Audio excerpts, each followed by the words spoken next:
si Eva. Tumatakbo siya. Umiiyak. It's just a dream.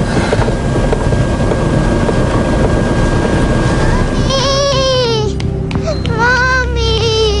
Felix! Si Eva yata yun ah! Felix, yung tumay sa sakyan! Eva! Eva!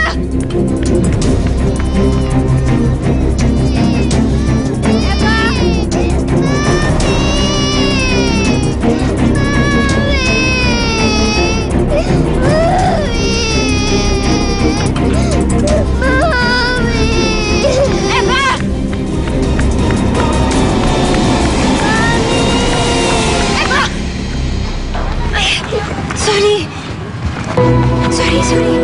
Bakit po? Akala ko kasi yung nawawala kong anak. Sorry ho. Ito ho siya. Baka nakita niyo ho siya. Di bale, pag nakita ko na lang, sasabihin ko sa'yo, ha? Mahalin niyo ho yung anak niyo. Alagaan niyo siya na mabuti. Yung anak ko kasi napagalitan ko kagabi kaya lumayas. Sige, maraming salamat. Salamat talaga sa paalala mo, ha? Mauna na kami sa'yo. Hindi ka na, anak.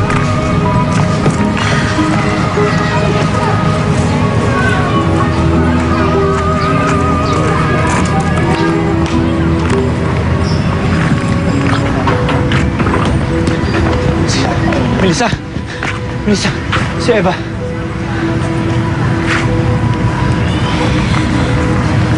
Nagkamali ako, Felix. Hindi pala siya yun. Sinabi ko naman kasi sa'yo kanina eh.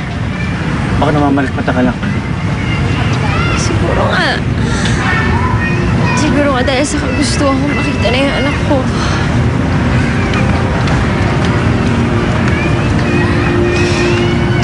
Okay na, Felix.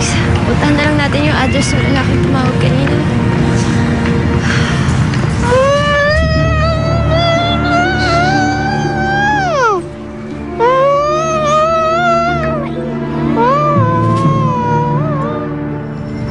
Parang nakita ko ng picture na sa TV. Ano bang nananawagan kayo nun? Kaya sabi ko nga ho, parang familiar sa akin ang mukha ng batang to eh. Bumili na rito yan. O nakita kong naglalaro sa tabi-tabi. Yun lang ho. Hindi ho kayo sigurado? Medyo eh.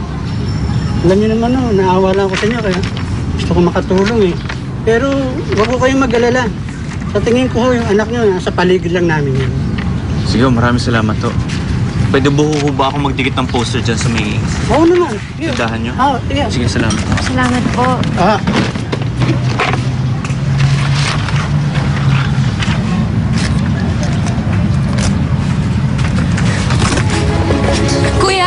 Kuya, may tinda po ba kayong alcohol o bulak?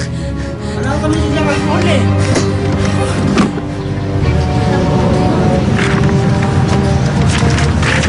Miss? Kayo po yung nananawagan sa TV, di ba? Oo, ako nga. Kayo po yung mami ni Eva. Oo, ako.